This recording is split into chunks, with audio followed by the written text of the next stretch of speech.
को ही प्राप्त होती है। और उत्तम पात्र वही है जिसने विपत्ति के काल में अपने आप को संभाल लिया और उस काल में धैर्य धारण कर लिया। ऐसा जीव कर्म का क्षय कर बैठता है और पुण्य का संचय कर लेता है, और वही फिर पुण्य कालांतर में उसके लिए सुख को प्रदान करने वाला होता है।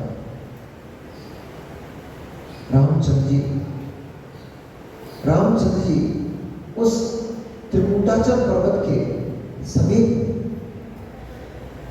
बहुत समय तक ठहरे रहे। जब उस पर्वत के निकट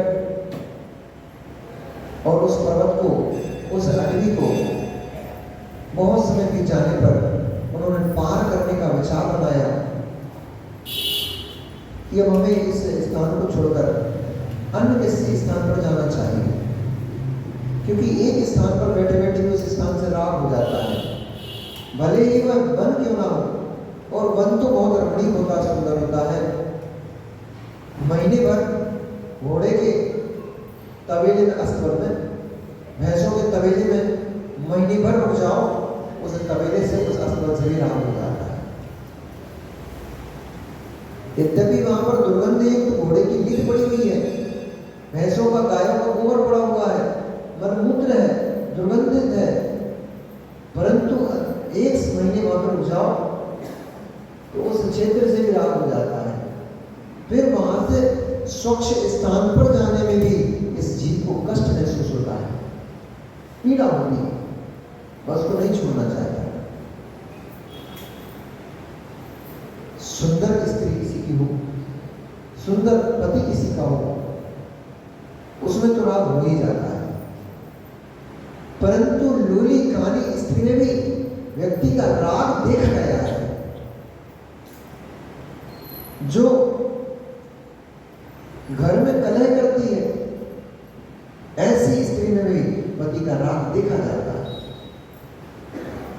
इसलिए इस बात का निर्णय होता है कि थोड़े समय तक किसी के साथ रह लो, थोड़े समय तक किसी स्थान पर रह लो, तो उस स्थान से, उस वस्तु से राग उत्पन्न हो जाता है। फिर उस वस्तु को छोड़ने में अथवा वह छूटती है तो कष्ट महसूस होता है, दुख होता है।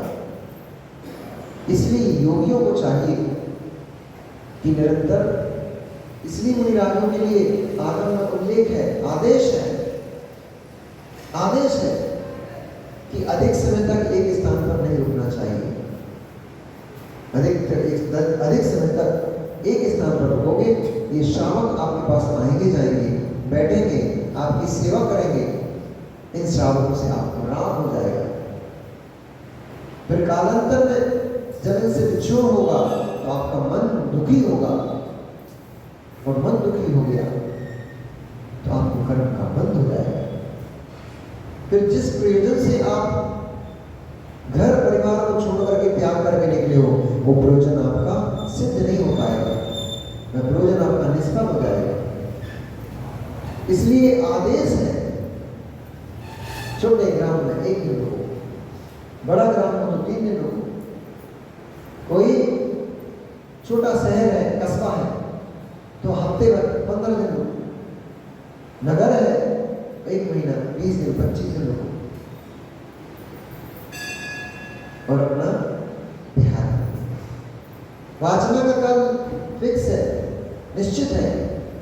ग्रीष्मकालीन की अधिक से अधिक करो, 2 महीने की वाचना करो। शीतकाल की अधिक से अधिक करो, 2 महीने की वाचना करो। चातुर्मास 4 महीने का करो। सभी चीजें आचार्य ने बिल्कुल विधिवत लिख करके और संविधान बना के रखा है। जो साधु इस संविधान में जीता है वो आनंद में जीता है और कर्म का क्षय करता है। इस संविधान को तोड़ करके जो साधु जीते हैं वे क्लेश को प्राप्त करते हैं। काल निर्धारित है, समय निर्धारित है, स्थान निर्धारित है। सामायिक के लिए किन किन स्थानों में जाना चाहिए, समाधि के लिए किन स्थानों में जाना चाहिए, ये भी निर्धारित है। इसलिए जिन शास्त्रों में सब कुछ लिख के रखा हुआ है, आचार्य वंदन बड़ी हम पे अनुकंप की है, सब कुछ हमारे सामने रख दिया है।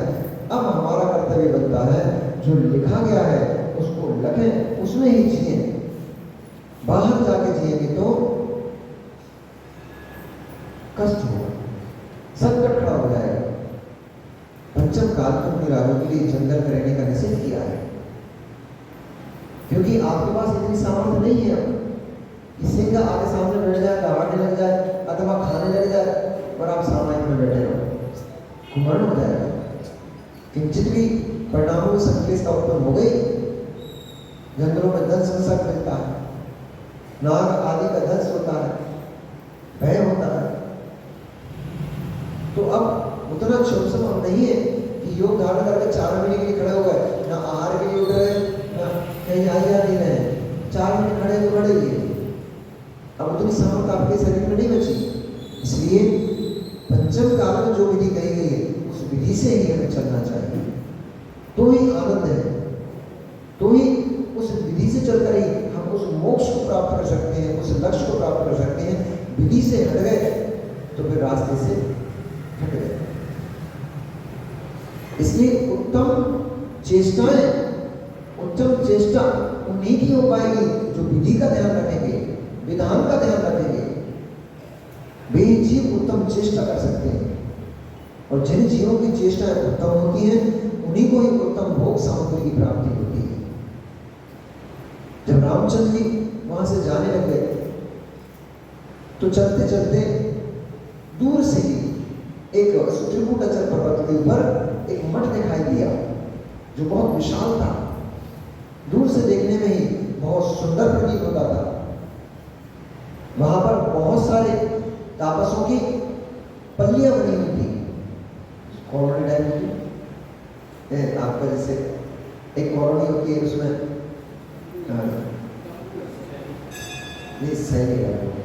जैसे एक कॉम्प्लेक्स में बहुत सारे फ्लोर होते हैं और एक कैंपस में बहुत सारे डुप्लेक्स होते हैं, सिंगलेक्स होते हैं। इसी प्रकार से एक बहुत बड़ा मठ दिखाई दिया।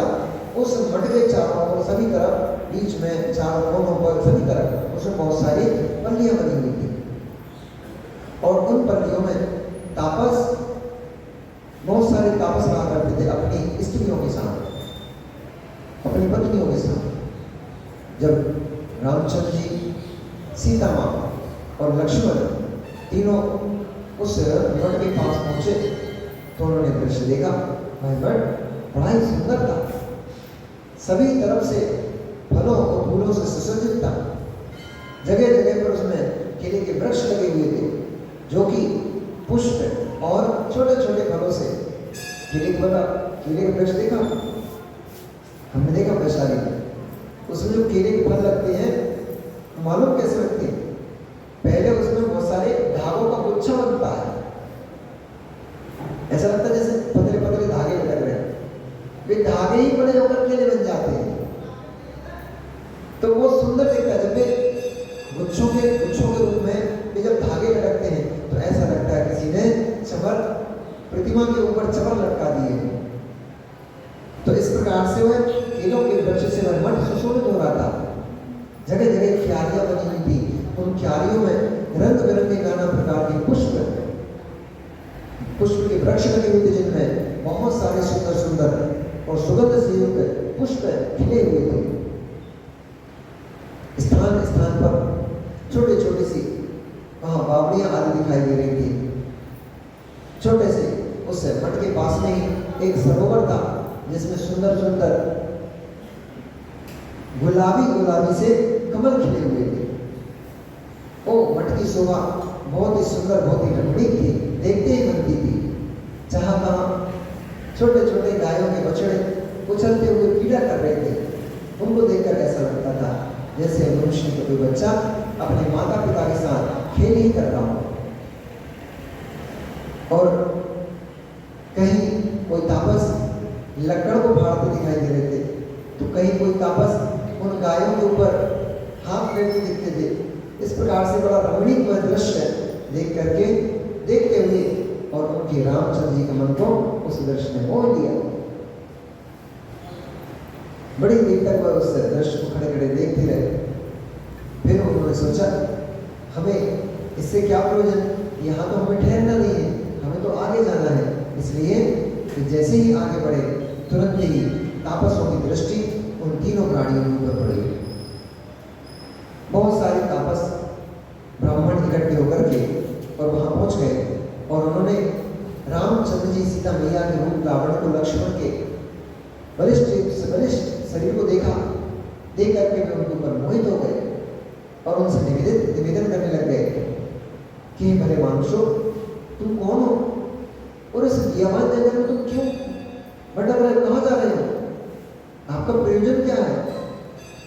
यहाँ तो मनुष्य को प्रवेश करना ही बड़ा दुर्लभ है और यहाँ आने से मनुष्य घबराते भी है क्योंकि पूरी अटवी बड़े बड़े जानवरों से, खूंखार सिंह आदि से भरी हुई है। ऐसे में तुम इस सुहागी कन्या को लेकर के तुम कौन पुरुष हो, कहाँ जा रहे हो। तब रामचंद्र जी ने पूछना कहते हुए मौन धारण किया। उनका मौन ही ऐसा उपदेश दे रहा था कि मानो ये स्वयं साक्षात इनकी भूमि को भोगने वाले कोई स्वर्ग से देव इस मन में क्रीड़ा करने के लिए उतरे हैं। और इनकी महादेवी ऐसी व्यक्ति थी जैसे साक्षात इंद्राणी ही हो। यद्यपि उनके शरीर पर कोई रत्न आदि नहीं थे, बहुत ही साधारण से वेशभूषा में थे, तब भी उनका दैदीप्यमान शरीर, उनकी आभा उन तापसों को आकर्षित करती थी। तब उन्होंने कहा अच्छा सुनो, यहाँ पर आप थके हुए प्रतीत होते हो, इसलिए हमारे मठ में प्रवेश करो और मठ में प्रवेश करके हमारे भोजन से अपने आप को संतृप्त करो, अपनी पालक से अपनी तृष्णा को शांत करो।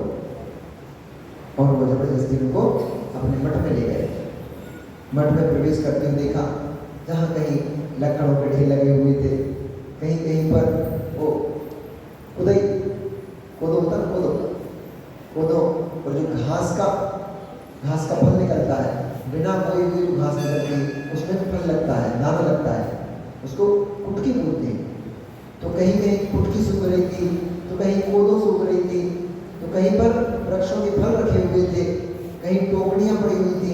इस प्रकार का दृश्य देखते देखते उन्होंने उस मठ में प्रवेश किया।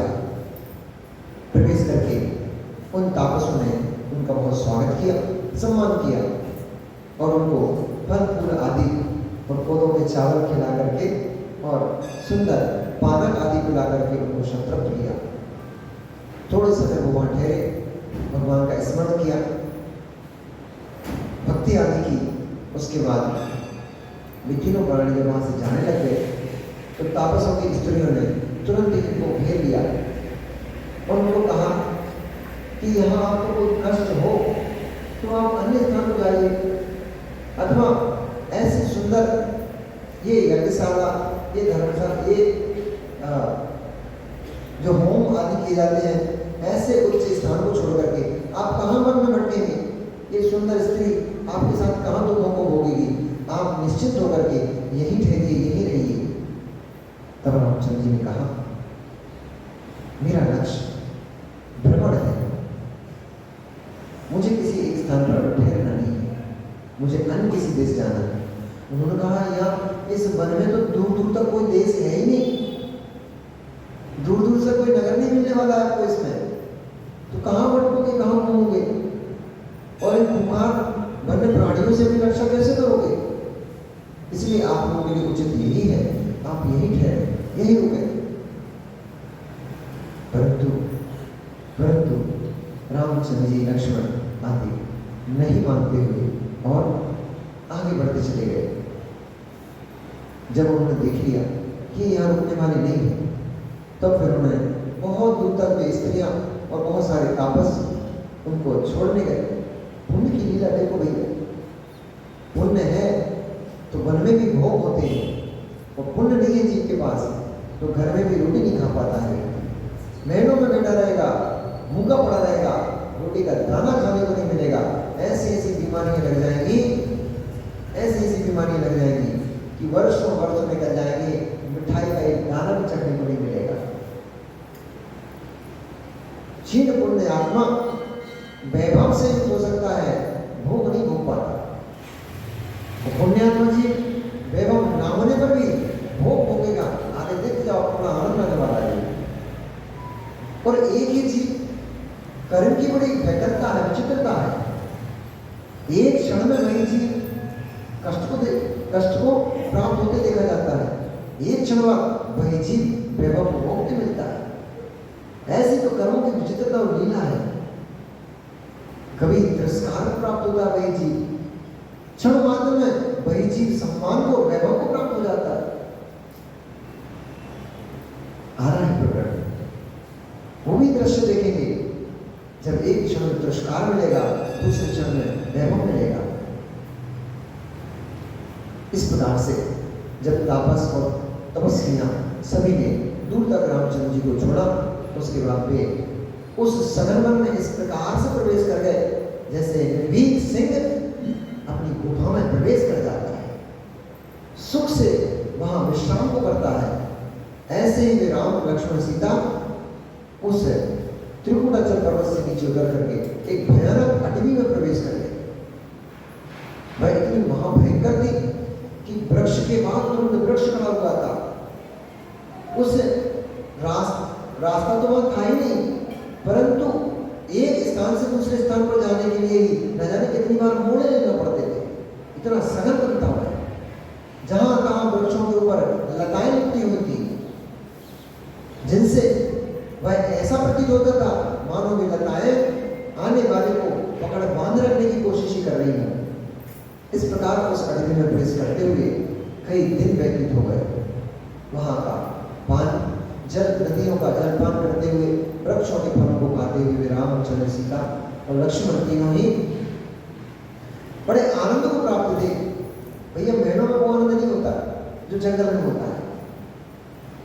देखो अब ये अनुभूति का विषय है, और ये अनुभूति उन लोगों को बहुत अच्छी तरह से है कि इनसे पूछो, अम्मा गई थी बिहार कराने के लिए, तो 2-3 माता गई थी बिहार कराने के लिए, एक को गलत आत्मा की पकड़ नहीं मानी, तो ये 3-4 माताएं जो बिहार कराने गई थी, ईमानदारी से बताना कि घर के भोजन में ज्यादा आनंद है कि वो बिहार में रास्ते में असुविधाओं में भोजन करने उसमें ज्यादा आनंद है? बता दूंगा वो आप अगर मन रहोगी तो ये लोग सोचे घर में ज्यादा आनंद है, तो चलो ना हमारे साथ बिहार में। जब बिहार में अच्छा लगता है तो क्यों इन 4 दीवारियों में बंद पड़े रहते हो, कबूतर खाने में बैठे रहते हो, भाई खाना, भाई जाना, भाई चीखना, भाई खांसना, भाई नाक पड़ी है, भाई फिर भी आनंद मनाते हो। सिर्फ 4 दीवार के डिब्बे में बैठे बैठे कुकड़ू करते रहते हो, और लगता है बड़ा आनंद है।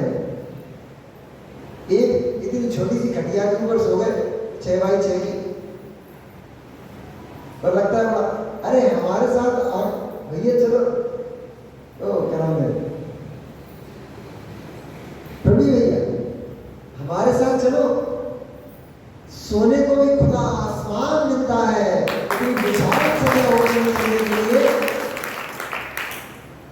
आसमान का चद्दर ओढ़ते हैं हम लोग। आप लोग क्या एक छोटा सा इतना सा 3x6 का एक चद्दर उठा लाते हो, पैर ढक रहा है, सन्नी ढक रहा, सर ढक रहा है, पेटी ढक रहा है, कभी कुकड़ के सो रहे हैं, कभी कुकड़ के सो रहे हैं।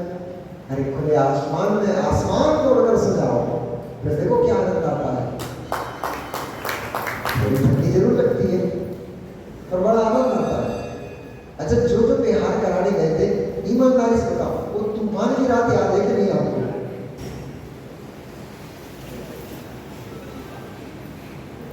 लाख रुपए खर्च करके और होटल में पार्टी बना के आ रहे होगे, वो भी याद नहीं होगा आपको, लेकिन वो तूफान की रात जरूर याद होगी जब सब उड़ रहा था। खेत में पड़े एक दिन चलते चलते, एक दिन गर्मी का तो समय था, इसलिए गर्मियों में स्थानों में कम रुकते हैं, खेतों में ज्यादा रुक जाते हैं विहार करते करते। तो एक दिन खेत में रुक गए और शाम को 10-11 बजे से 12 बजे से तूफान आना शुरू हुआ और ऐसी भयंकर हवा चली, ऐसा भयंकर तूफान मचा, लग रहा था अब तो सब हो जाएगा, जिस पार्टी में सो रहे थे वो भी उड़ जाएगा, हम भी उड़ जाएंगे। पर चटाई दवाई और कपड़े कपड़े पड़े रहे, तूफान का आनंद लेते रहे। अब ये भैया लोग ये कोई ट्रक में भाग रहे, ट्रक की तरफ भाग रहे, उस समय जैसे लग रहा ट्रक ही पलट जाए, हो जाए सब भयंकर तूफान।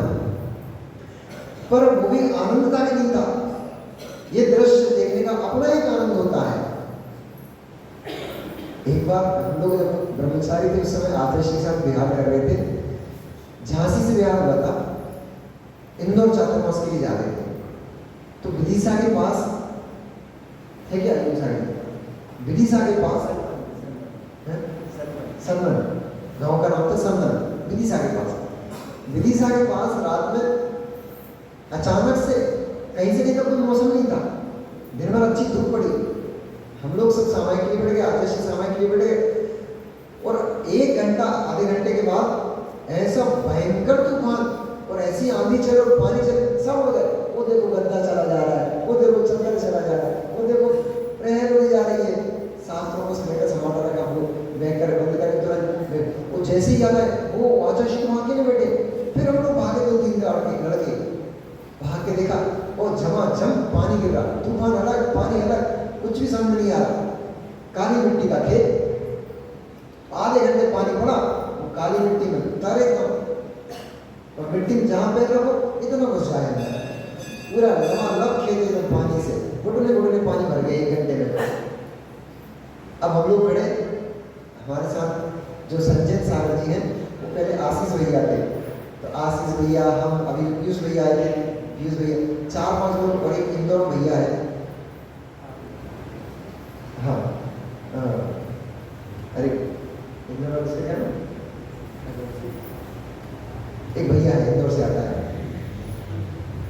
तो ऐसे 4-5 लोग हो गए, भागे, और भाग के सबसे पहले क्या किया कि आदर्श जी तो लेटे थे, बैठ गए, फिर माला पहनने लग गए बैठ करके। तो हमने दिमाग में आया कि गद्दे घूम के हैं तो गद्दे लगा के खड़े हो गए, अब इतनी हवा में गद्दे कहाँ ठहर रहे हैं, बोर्ड उड़ जा रहे हैं। आदर्श ने सारा किया, रहने दो ठहरेंगे नहीं, फिर दिमाग चला अब क्या करें।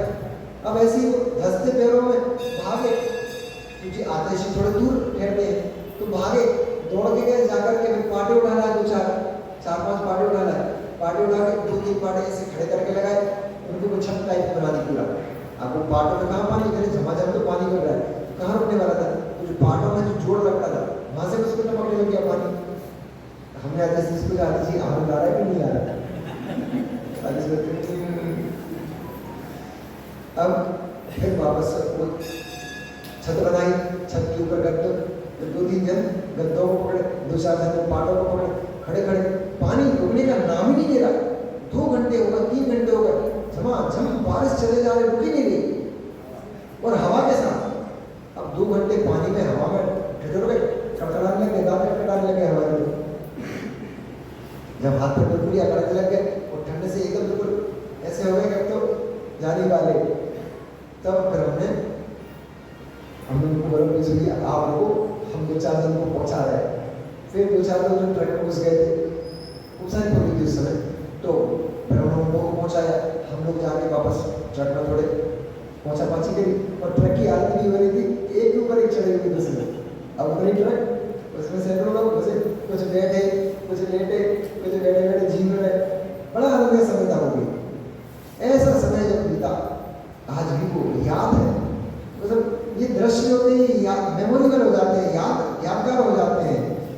बिहार में बड़ा आनंद आता है, तो फिर बिहार आता है कैसे जाते हैं, तो उन भरों में ही आनंद, उन अडवियों में रहने में ही आनंद, उन गुफाओं में विश्राम करने में ही आनंद, क्योंकि निर्विकल्पता ही आनंद है। आनंद निर्विकल्प नाम होता है, वस्तुओं में कभी सुख नहीं होता, आनंद नहीं होता। जिस चीज में आपकी निर्विकल्पता होती है उसमें आनंद आने लग जाता है, भले ही कष्ट भी हो रहा हो शारीरिक, परंतु निर्विकल्पता रहती है तो फिर आनंद रहता है। घर में विकल्प ही विकल्प है, इसलिए सुख सुविधाएं तो घर में होती हैं पर आनंद नहीं होता।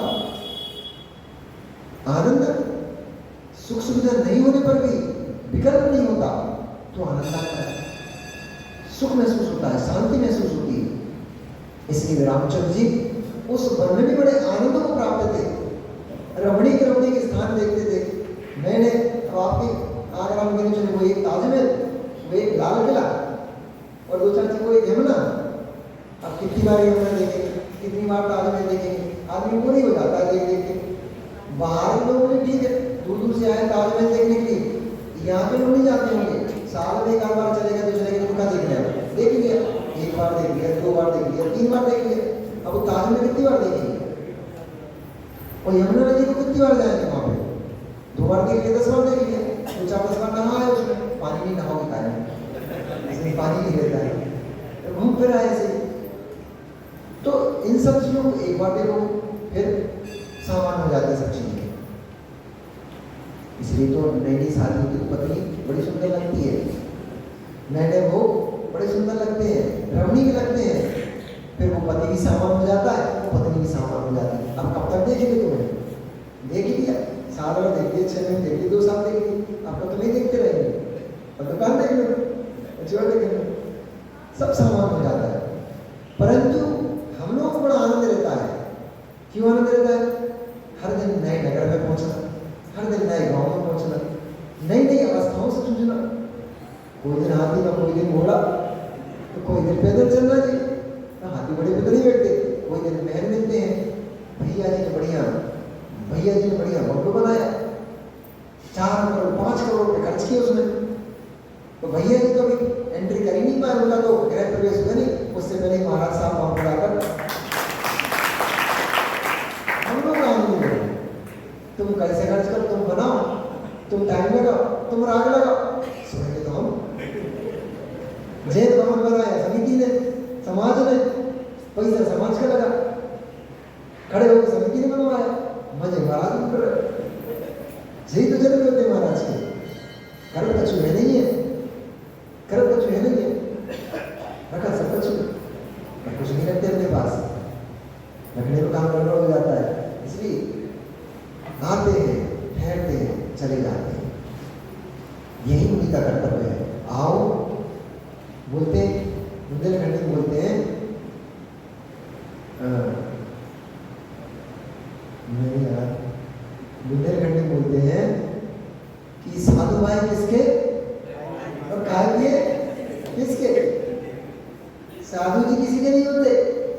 ये सचिन भैया भले ही राग लगा के बैठ जाएंगे, साग सागर हमारे के योग सागर मंत्र सागर हमारे, ये साधु भाई किसी के नहीं होते। ये तो आपके चौके में जाएंगे, बढ़िया आपके चौके में जाएंगे, घर में जाएंगे, चौके में खड़े होंगे और खा पी के आ जाएंगे, और फिर तो मेरी तुम पूछोगे महाराज जी कैसा बना, कैसा लगा, हमारा घर कैसा? अरे जैसा तो बनकर वही तो चले, खाने पीने आए थे, खाए पिए जा रहे, यही तो आनंद का जीवन है। कोई टेंशन नहीं, तुम्हारा घर अच्छा है, हमें कोई टेंशन नहीं, तुम्हारा घर टीम वाले वाला, कोई टेंशन नहीं। कुछ लोग तो बेचारे इस चक्कर में चौकी नहीं लगाते, ये भैया तुम्हारा महाराज जी घर अच्छा नहीं हमारा, अब चौका लगाने का मन तो बड़ा करता है, घर अच्छा नहीं हमारा, तो हमने कहा भैया हमें कौन घर खाओ जाने को, आहार खाने जाते हैं, आहार लेने जाते हैं, आहार करेंगे वापस आ जाएंगे, तो अपने घर में रहना, हमें कौन तुम्हारा घर लेने जाना है कि घर देखने जाना है? अरे मुनिराज चरिया के लिए जाते हैं, क्षुधा वेदनी के समन के लिए जाते हैं, उनको इस बात से कोई प्रयोजन नहीं। हाँ, प्राशुद्ध स्थान होना चाहिए। अब ऐसे नहीं कि भाई 2 नंबर का गेट बना हुआ है तो भाई खड़े होकर बाहर करना पड़ रहा है। स्थान प्राशुद्ध होना चाहिए, शुद्धि अशुद्धि का ध्यान रखना चाहिए। बाकी आपके टीम वाले टीम में भी लोग ही तो रहते हैं, टीम में भी इंसान ही तो रहते हैं। ऐसा तो नहीं कि टीम केवल ऐसे होते हुए कि टीमों का बनता हो, इंसान भी टीमों में रह सकता है। ये कर्मजनक अवस्था है, स्थिति है, परिस्थितियां हैं, इनमें क्या मदद करना। इसलिए माँ किसी के घर में अगर ऐसी व्यवस्था टीम निवाड़े की होगी तो टीम के चक्कर में 3 लोग की जगत पूज्य मुद्रा को अपने घर में प्रवेश से क्यों वंचित रहते हो? अरे हो सकता है मुनिराज के चरण पड़ते ही आपके भाग्य बदल जाए और टीम परिवर्तन हो जाए। वो टीम का छप्पर बहुमंजिला इमारत के रूप में परिवर्तित हो जाए। जे गुरु चरण जहाँ रहे, जब गुरु महाराज के चरण धरने से जग तीर्थ की भक्ति हो जाती, तीर्थ बन जाते हैं, तो गुरु महाराज की विशुद्धि से, गुरु महाराज के पुण्य कर्म के नियोग से उस धरती को पवित्र हो जाए, वह धरती पवित्र हो जाए और उस धरती की काया पलट हो जाए, इसमें कोई आश्चर्य की बात नहीं है। शिखर जी से शिखर जी नहीं बनी, अयोध्या से अयोध्या नहीं बनी, महावीर जी से महावीर जी नहीं बनी। वहां मुनिराज ने तप किया, वहां मुनिराज ने केवल ज्ञान को प्राप्त किया, वहां पर मुनिराजों ने मोक्ष को प्राप्त किया, उनकी चरण धूलि से वह भूमि पवित्र हो गई, शाश्वत शिखर जी शाश्वत तीर्थ हो गया। इसलिए निर्विकल्पता में जीना है, आनंद में जीना है, तो भोगों को त्यागते चले जाओ, वस्तुओं से परिग्रह से अपने आप को मुक्त करके चले जाओ। जितना जितना परिग्रह छूटते चले जाएगा, उतना उतना चारित्र प्रकट होते चला जाएगा, जितना जितना जितना जितना संयम बनते चला जाएगा, उतनी उतनी परिणामों में विशुद्धि बनती चली जाएगी, और जितनी जितनी विशुद्धि बनती चली जाएगी, वही विशुद्धि आपको मोक्ष मार्ग में आगे बढ़ाती चली जाएगी। व्यवहार चारित्र निश्चय चारित्र को प्रकट करता है, बिना व्यवहार चारित्र के कभी जीवन में निश्चय चारित्र नहीं आ सकता। जो लोग ये कहते हैं हम तो अंदर से धर्मात्मा हैं, हम तो अंदर से चारित्र को पालते हैं, वे लोग स्वयं के साथ छल करते हैं, दूसरों के साथ भी छल करते हैं। बिना बाह्य चारित्र के अंतरंग चारित्र किसी कीमत पे आ नहीं सकता। फिर छोटा छोटा सा नियम होता है, छोटे छोटे से जो संयम होता है, वह बड़ा होता चला जाता है, और फिर वह बड़े चारित्र को दिलाने के लिए प्रेरित करने लग जाता है। इसलिए छोटे छोटे नियमों से अपने आप को अभिभूत करते रहो, भरते रहो। आदत तो डालो कम से कम छोटे छोटे नियम लेने की, वही छोटे छोटे नियमों का संस्कार कालांतर में महाव्रत और अणुव्रतों को दिलाने वाला होता है। इस प्रकार से बड़े आनंद का जीवन जीते हुए नवीन नवीन स्थानों को, नवीन रमणीक स्थलों को देखते हुए रामचंद्र जी तीनों प्राणी आगे बढ़ते चले जा रहे हैं। चलते चलते कई दिन बीत गए, कई दिन क्या, एक पक्ष कम 5 महीने बीत गए, तब जाकर के वे रामचंद्र जी उस अटवी से बाहर निकल पाए। 5 महीने, एक पक्ष कम रह गए, 5 महीने तक वे जंगल में घूमते रहे। अब से तो कितना आनंद हो, टेंशन तो थी नहीं, ना तो पोटली, ना गेहूं, ना पैसा, कुछ है नहीं। क्या करना, जहाँ कहीं फल मिल गए सो फल तोड़ लिए, खा लिए, नदियाँ मिल गई पानी पी लिया। ऐसा जीवन जब तक अखंड जीवन बड़ा आनंद का होता है, इसी का नाम अखंड जीवन है। अपनी जेब में कोड़ी नहीं, पर फिर भी शहंशाह, क्योंकि हमसे बड़ा सुखी कौन? जिसके पास कुछ नहीं है उससे बड़ा सुखी कौन? कोई टेंशन ही नहीं। आपको वो टेंशन होती है, भैया महावीर जी वंदना करने के लिए जा रहे हैं, 3 ताले मार के जाओ, वो भी हरिजन के, तुम्हारे पास क्या है? वो जगह ताले बनते हैं अलीगढ़ से मंगा के ताले ठोकते हो, तब जाकर तुम महावीर के दर्शन करने, महावीर भगवान के दर्शन करने जा पाते हो। हमें कुछ नहीं होता, पीछे का जी का मतलब है जा ताली बजा नहीं लगा, ये अखंड जीवन में आनंद का जीवन होता है, कोई टेंशन नहीं। भाग्य में होगा चौका अपने आप मर जाएगा, उसकी भी टेंशन नहीं। और भाग्य में नहीं होगा तो अम्मा कितने प्रेम से याद कराती थी बिहार में, महाराज जी गर्मी बहुत तेज है, नारियल पानी भी है, जूस भी है, सब कुछ बनाया। मुनिराज ने लेना भी चाह रहे थे, ले भी रहे थे, बाल चमक गए, गिलास में बाल निकल आया, चीटी निकल आई, अब रखे रहो तुम्हारा सुंदर सुंदर भोजन।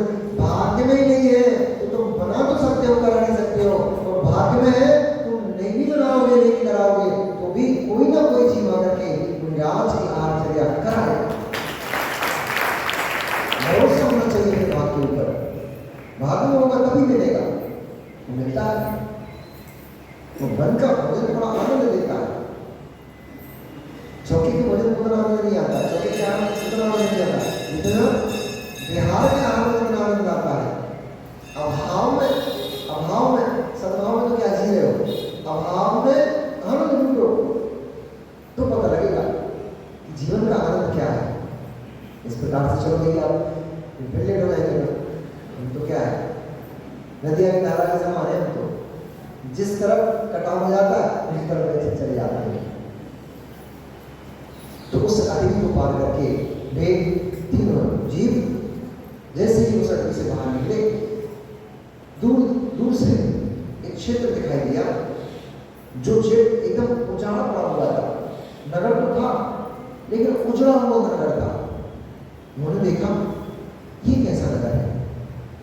अटवी से जैसे निकल के थोड़े चले, तो आगे चलकर उन्होंने देखा, वो चले होंगे, तो उन्होंने देखा कि एक विशाल नगर है जो मंदिरों से सुशोभित होता है, जहाँ पर मंदिरों के ऊपर ध्वजाएं फहरा रही हैं, बड़े बड़े कलश चढ़े हुए हैं, अच्छी वाटिकाएं हैं। जहाँ दूर तक देखा तो धान की फसल खड़ी हुई है, परंतु उस फसल को पकी हुई फसल खड़ी हुई है, बीज चटक चटक के गिरने लग गए हैं, परंतु उस फसल को काटने वाले नहीं दिख रहे। कहीं भी देखा तो गाड़ी के टूटे फूटे पहिए पड़े हुए, चक्के पड़े हुए हैं, तो कहीं कोई बैल भरा पड़ा दिख रहा है, तो कहीं घड़े के खप्पड़ फूटे पड़े दिख रहे हैं। मतलब पूरा नगर उजड़ा हुआ था और वहां कोई व्यक्ति नहीं था।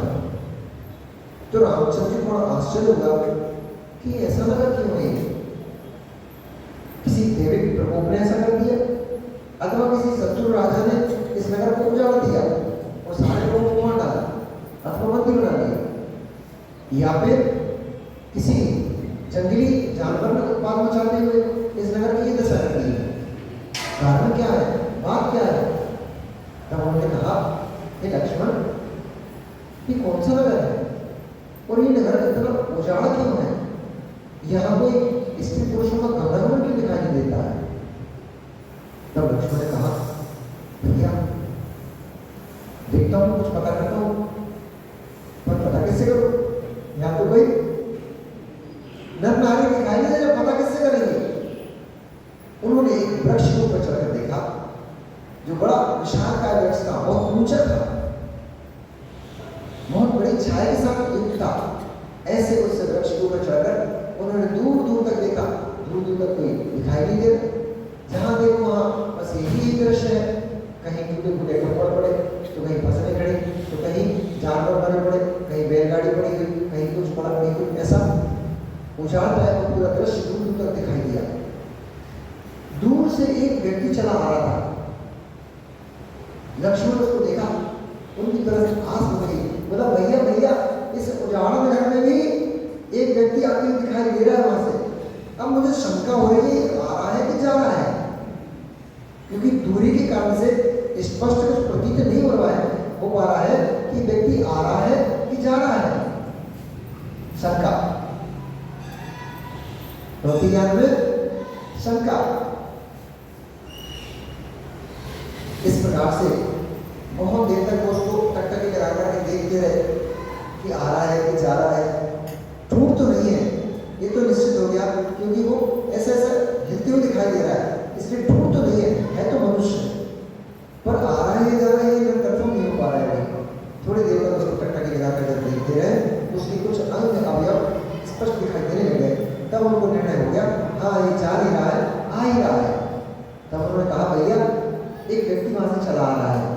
तब रामचंद्र जी ने कहा, भाई उसको लेकर तो आओ, पूछे तो क्या कारण है, ये देश उजड़ा हुआ क्यों है, ये नगर उजड़ा हुआ क्यों है? तब अवंती देश के वो दशांकुर नाम का नगर था। अवंती देश का दशांकुर नाम नगर। तो जब वो व्यक्ति पास आ गया तो लक्ष्मण जी उसके सामने पहुंच गए। थोड़ा वो भयभीत हो गया, उसको लगा ये पता नहीं कौन आदमी आ गया, क्योंकि वहां तो उजाड़ था, कुछ था ही नहीं, कोई दिख ही नहीं रहा था। और जो नरनारी थे वो बहुत दूर जाकर के राजा का जो महल था, उस महल के समीप केवल परकोटा बना हुआ था, उस परकोटे के अंदर छिपे हुए थे, इसी बाहर कोई था ही नहीं। तो थोड़ा भयभीत हो गया। तो लक्ष्मण ने उसको सांत्वना देते हुए कहा, डरो मत, भय मत खाओ, मैं भी तुम्हारी तरह एक इंसान ही हूँ और मैं अपने भाई भावज के साथ यहाँ पर ठहरा हुआ हूँ। उन्होंने कहा, तुम कौन हो भैया, और इस उजाड़ क्षेत्र में, दिया हुआ जंगल में कहाँ से चले आ रहे हो? उन्होंने कहा कि मैं बाद में बताता हूँ, पहले तुम ये बताओ कि ये सब है क्या, ऐसा उजड़ा हुआ क्यों है, हमारे भैया इस देश के बारे में जानना चाहते हैं। तब उसने, उस व्यक्ति ने उस देश की राजा की दुर्दशा की कहानी सुनाई। उन्होंने कहा, हे सुलक्षणों से युक्त पुरुषों, हे महाकांतिमय देवी, ये जो नगर है दशांगपुर नाम का नगर कहलाता है। यहाँ का राजा वज्रकर्ण था, है, और वो वज्रकर्ण जो राजा है अवंती देश के जो महाराजा सिंहोदर है, अवंती देश उज्जैन नगरी के जो राजा सिंहोदर है, वह राजा वज्रकर्ण उन सिंहोदर राजा का अनुचर है, सेवक है। परंतु एक दिवस क्या हो गया, वह उनकी सिंहोदर की आज्ञा में जीता था, उनको ही नमस्कार करता था। एक बार मुनिराज के दर्शन जंगल में भ्रमण करते हुए उस वज्रकर्ण को हो गए। उसने उन मुनिराज को, यद्यपि वह क्रूर था, धर्म के कार्यों में उसकी कोई रुचि नहीं थी और निरंतर पाप के ही कार्यों में संलग्न रहता था, परंतु मुनिराज का समागम हो जाने से और मुनिराज का उपदेश सुनकर के उसकी बुद्धि कुबुद्धि से दुर्बुद्धि से सुबुद्धि हो गई और वह धर्मात्मा होकर के समय दर्शन को प्राप्त कर गया। और उसने मुनिराज के समक्ष यह संकल्प कर लिया कि मैं भगवान जिनेंद्र के अलावा किसी अन्य को अपना मस्तक नहीं झुकाऊंगा। अब बहुत बड़ी समस्या खड़ी हो गई। कई बार नियम तो बन लेते, लेकिन उस नियम के पीछे परीक्षा भी होती है। लेकिन एक बात तो तय है, जो जो धर्म का सहारा लेगा उसकी परीक्षा हो सकती है, परीक्षा हो सकती है, उसको कुछ आपत्ति विपत्ति का सामना भी करना पड़ सकता है, परंतु ये बात भी निश्चित है, धर्म ही उसका सहायक होता है। कर्म की वजह से उसके ऊपर कोई विपत्ति आ सकती है, क्योंकि जब आप धर्म का सहारा लेते हो, जब आप कुछ शुभ क्रिया करते हो, व्रत उपवास आदि करते हो, उस समय आपके जो कर्म रखे हुए हैं वे कालांतर में उदय आने वाले कर्म तप के प्रभाव से, भक्ति के प्रभाव से शीघ्र उदय पहले उदय में जाते हैं। इसको बोलते हैं उदीर्णा, उनकी उदीर्णा हो जाती है। तो उदीर्णा होने से जो आपको भविष्य में कष्ट देने वाला था, वह कष्ट तप के प्रभाव से पहले कष्ट दे गया। जो बड़ा कष्ट देने वाला था तप के प्रभाव से थोड़ा कष्ट में निकल गया। तो इसलिए अब कभी आपके ऊपर ऐसा हो जाए तो विकल्पता मत लाना अंदर में, धर्म को छोड़ मत बैठना। अक्सर लोग ऐसा कहते मिलते हैं कि महाराज जी हम बहुत धर्म करते हैं, बहुत पूजा पाठ करते हैं और सारी विपत्तियां हम पे ही हैं, जो कुछ नहीं करते पाप करते वे फल भूल रहे हैं, हम मुड़ जा रहे हैं। अरे भैया, तप के प्रभाव से, धर्म के प्रभाव से भविष्य काल में उदय आने वाले जो कर्म होते हैं वे पहले उदय में जाते हैं। और ये तो अच्छा समय मान के चलो कि धर्म के प्रभाव से हमने अपने कर्मों को पहले उदय में बुला दिया, कालांतर में आते, भविष्य में आते हम नहीं सहन कर पाते, संक्लेश करते, संक्लेश का मन करके नरकों के दुख भोगते, तो भाई हमारा कर्म तप के प्रभाव से हल्का होकर के नरक का दुख थोड़े बहुत कष्टों में निकल जा रहा है, निकल जाने दो उसको। उस समय भक्ति बढ़ा देना चाहिए, ना कि छोड़ के घर में जाना चाहिए। भक्ति छोड़ दोगे अब सहारा क्या बचे तुम्हारा? पाप। उससे कर्म बंधन बढ़ेगा, कम होगा। इसलिए जब विपत्ति का समय पड़ने लग जाए तो उस समय ज्यादा हाथ पैर मत चलाओ, ज्यादा मुंह पर मत, अपनी भक्ति बढ़ा देना चाहिए, तब बढ़ा देना चाहिए, त्याग बढ़ा देना चाहिए, जिससे वो कर्म शीघ्र ही निकल जाए और थोड़ा मंदा होकर के निकल जाए। इस प्रकार से जब उस वज्रकर्ण के ऊपर विपत्तियां पड़ी, तो विपत्ति क्या पड़ी? क्योंकि वो सिंहोदर का सेवक था और उसको सिंहोदर को नमस्कार करना पड़ता था। पर जब उसने नियम ले लिया कि मैं तो ऋषिवरनाथ भगवान को ही नमस्कार करूंगा और अन्य किसी को नमस्कार नहीं करूंगा, तब सिंहोदर को नमस्कार कैसे करूं? नहीं करता हूं तो प्राण हरण कर लेगा, वो करता हूं मेरा समय दर्शन छूट जाएगा। उसने एक युक्ति बनाई, उसने एक अंगूठी बनवाई और उस अंगूठी में नग की भगवान की प्रतिमा बनवाई, रत्न की, और उसने अंगूठी अंगूठी में अंगूठे का अंगूठी तो नहीं होते अंगूठे का अंगूठा। तो अंगूठी में उसने भगवान की प्रतिमा बनवा करके उसको जड़वा दी। अब जब भी वो सिंगोदर के सामने जाता था वो अंगूठे को नमस्कार करता था और मन में स्वामी की धारणा रखता था मैं आ रही है बड़ी बात ताली बजा रहा ये तो अच्छा है उसने अच्छी सोची। पर जो बैरी है वे तो दरारी ढूंढते रहते ना छिद्री ढूंढते रहता। जो शुद्ध पुरुष होते हैं जो कसाई पुरुष होते हैं वे तो छिद्री ही ढूंढते रहते हैं कहाँ इसकी कोई कमी मिले क्योंकि उनको दूसरों का सुख देखा नहीं जाता। बेचारे कुड़ के मर जाते हैं कुड़ के मर जाते हैं। जो दूसरों के सुख में जेलसी रखते हैं जलन रखते हैं वे जीव कभी सुखी नहीं होते वे जल जल के ही मर जाते हैं। आंसू भाई जल नहीं रखना ऐसे तो सोच रहे हमारे पुलिस भाई मंत्री है तो ये बढ़िया आनंद से मंत्री पद को बोलते हैं हमें मंत्री नहीं बनना बन पाए मालूम है तुम्हें कुछ नहीं बनना हमें पता है तो उदाहरण दे तो जनता ने ईर्ष्या कर दी। ये देखो भगत आदमी है सेवा करता है धर्म की सेवा कर रहा है समाज की सेवा कर रहा है ऐसा आप लोग सोचोगे तो आनंद आएगा। और ये सोचोगे ये मंत्री बन गए ये समाज का मुखिया बन गए हम दे गए तो कसाया ही कष्ट होगा ऐसा सोच रहे मालूम है मैं आप ये सोचते हो तो बोल रहे इस प्रकार से वह सिंगोदर नमस्कार करता था भगवान को और नमस्कार करके उसका काम चल जाता था। परंतु एक शुद्ध पुरुष ने याद कर लिया कि सिंगोदर तो वज्रकर्ण सिंगोदर का अगर नमस्कार नहीं करता है मणि रूप में मणि की प्रतिमा अंगूठी में रखी हुई है अंगूठी में उसको नमस्कार करता है। वो कसाई में जाकर के द्वेष में भर करके ईर्ष्या में भर करके ये बात सिंगोदर को बतला दी। सिंगोदर ने कहा अच्छा इतनी माया छल इतना छल मेरे साथ मेरा दास मेरा अनुचर होकर के मेरा सेवक होकर के मुझसे छल करता है। उन्होंने तुरंत ही अपने सेनापति और पत्र वाहक के साथ पहुंचाया और कहा कि वज्रकर्ण से कहो शीघ्र आकर के मुझे नमस्कार करे अन्यथा परिणाम बहुत कुरूप होगा। ऐसा पत्र पाकर वज्रकर्ण तुरंत ही 100 सुवटों को घोड़े पे सवार करके और चल पड़ा। उसको थोड़ी मालूम था वहां कहानी क्या हो चुकी है। वो तो बेचारा बोला बारा परमात्मा जी ओ उसने सोचा जैसे नमस्कार का बढ़िया है उधर कहानी तो पलट चुकी थी। जैसे ही निकला तो रास्ते में एक उसका पुण्य काम आता है धर्म काम जाता है आड़े आ जाता है। बुरे समय में जब समय बुरे जाता है उस समय धर्म कहीं ना कहीं से किसी न कहीं आप देखते जाना जो वास्तव में धर्मात्मा जीव है वास्तव में धर्मात्मा होना चाहिए दिखावे का नहीं।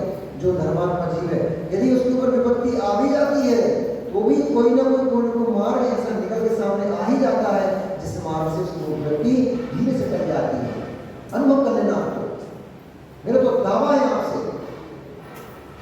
दावा मेरा आपसे कभी भी अनुभव कर देख लेना किसी धर्मात्मा के ऊपर विपत्ति आएगी उसको बहुत ज्यादा कष्ट नहीं होना पड़ता धीरे से निकल जाती है। अधर्मात्मा के ऊपर विपत्ति आती है बहुत पीड़ती है बहुत कष्ट देती है। तो उसके ऊपर जो विपत्ति आ गई वो गया तो जैसे ही नगर से बाहर निकला अपने उसको एक क्या बोलते हैं हम आपके शुभचिंतक है हाँ तो एक शुभचिंतक मिल गया और शुभचिंतक ने उसको रास्ते में वहीं रोक दिया। उसने कहा हे वज्रकर्ण हे राजा यदि तुम्हारा मन अपने नगर से भर गया है अपनी पत्नी के साथ भोगों को भोगते भोगते तुम उदास हो चुके हो पुत्र आदि का तुम्हें कोई मोह नहीं बचा है धन संपत्ति की तुम्हें कोई इच्छा नहीं बची है तो उधर जाना। उसने कहा ऐसा क्या कह रहे हो ऐसा क्यों? बोला वहां जाओगे तुम्हारे प्राण सुरक्षित नहीं रहेंगे। वज्रकर्ण वो सिंगोदर तुम्हारे प्राण हरण करने के लिए तुम्हें बुलाया है। मैं कैसे तुम्हारी बात कहेगी तुम हो कौन? तब उसने कहा कि तुम्हें यदि यकीन नहीं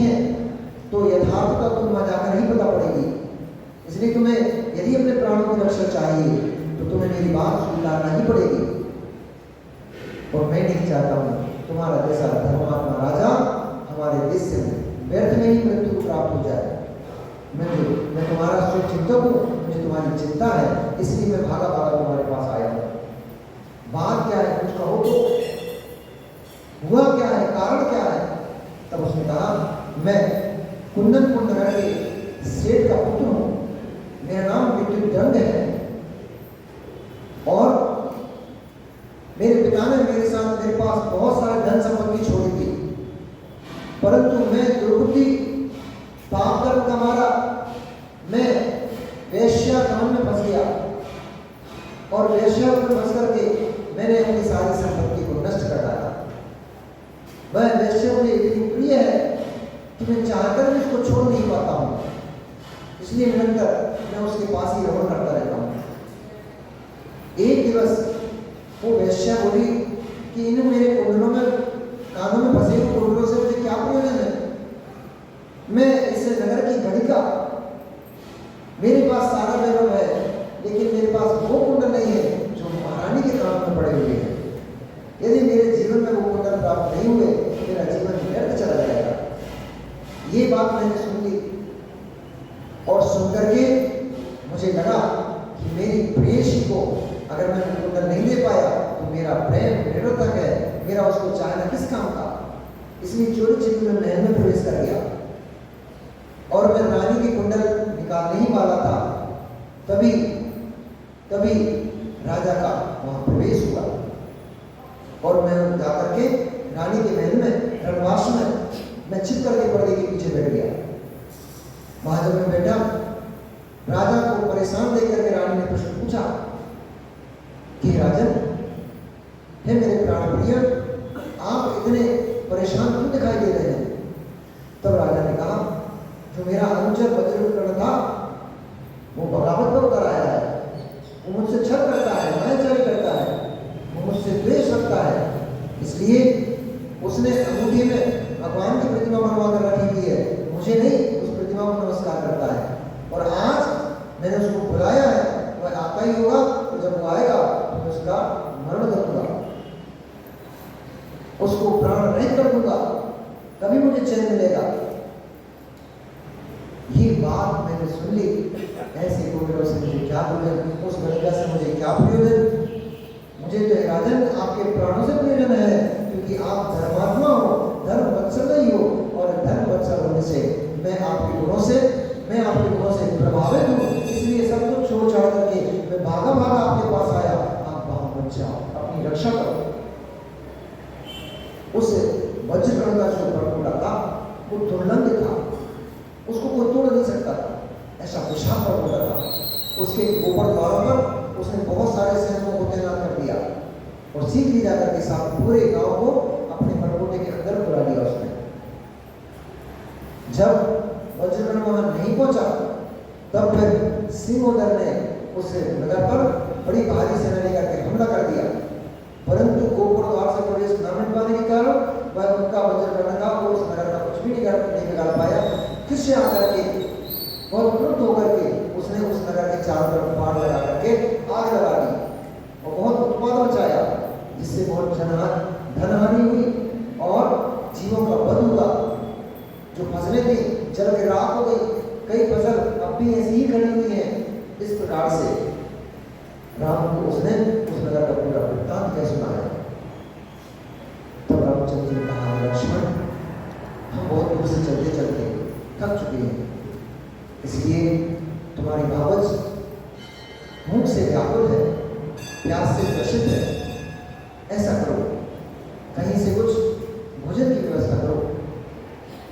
लक्ष्मण ने कहा, आपकी आज्ञा से उदाहरण भैया, मैं जाता हूँ और देखता हूँ क्या व्यवस्था हो सकती है। ऐसा बोलते हुए पुरुष तो आगे चला गया। तो उससे पूछा लक्ष्मण ने, तुम कहाँ जा रहे हो?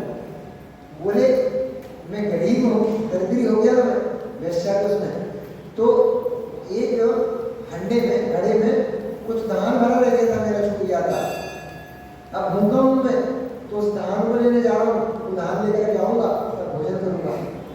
तो मैं धान लेने जा रहा हूँ, ऐसा बोल करके वह धान लेने चला गया। इधर लक्ष्मण नगर की ओर चले गए, कुछ भोजन की व्यवस्था करेंगे। और जैसे ही नगर में प्रवेश हुआ, गोकुल द्वार पर पहुंचे, तुरंत ही सारे के सारे सैनिकों ने उनको घेर लिया। तो घेर कर सैनिक क्या करें?